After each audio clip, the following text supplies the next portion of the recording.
Thank you for taking the time and coming this morning. You know, I did it on purpose partly to, Sunday morning, okay, who's going to show up? My background is very much in Qigong, and yoga has been a part of my life for a very long time in various ways. I'm looking right now to see how I can bring those together with other aspects of my life which are really important to me, like creativity. And for the longest time, I thought that the things I did in terms of yoga or qigong or body or whatever were entirely a separate package in my life than the creative side of me. The creative side of me, whether it was through painting or writing or video or whatever, was kind of like the bad boy. It was like the side of me that had to somehow stay up late, smoke cigarettes, drink coffee, drink whatever. And the yoga and the qigong was sort of like the reform me or something, the one who... That whole stereotype, that whole myth of the tortured genius is just that. It's a myth. The one who says, you're not good enough, what you just did was a failure, you will never succeed, those people out there are doing it so much better, why even bother? Right? We don't have to listen to that voice. We can all sabotage ourselves really, really well. I'm sure that I'm sitting in a room of people who have sabotaged themselves incredibly effectively. I mean, I am a world expert in self-sabotage. There's that basic assumption we make that there's nothing we can do if we're blocked.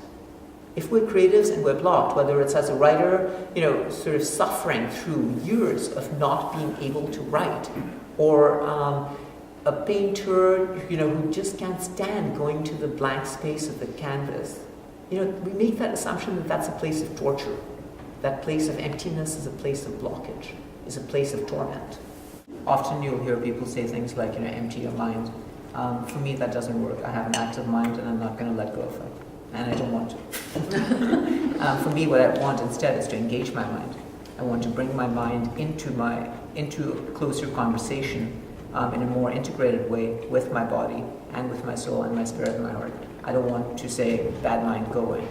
So, I don't know how that works for you, but I'm going to challenge you to engage with all this, not just on the kinesthetic level, also on the mental level, also on the heart level, and definitely on the level of the chi and the breath, which bring it all together. The asana practice, the physical movement practice, is really just a way of getting to the pranayama practice, where you're really becoming aware of the subtle movements of prana, which is the subtle energy.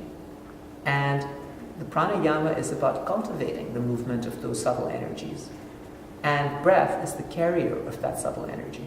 How do we make sure that our movement is the outward reflection of an inner movement?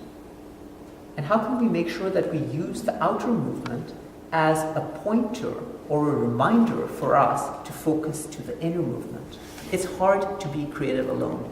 It's hard to be creative in a culture that devalues creativity. It's hard to be creative in a culture where investment bankers are paid $50 million bonuses and creatives starve.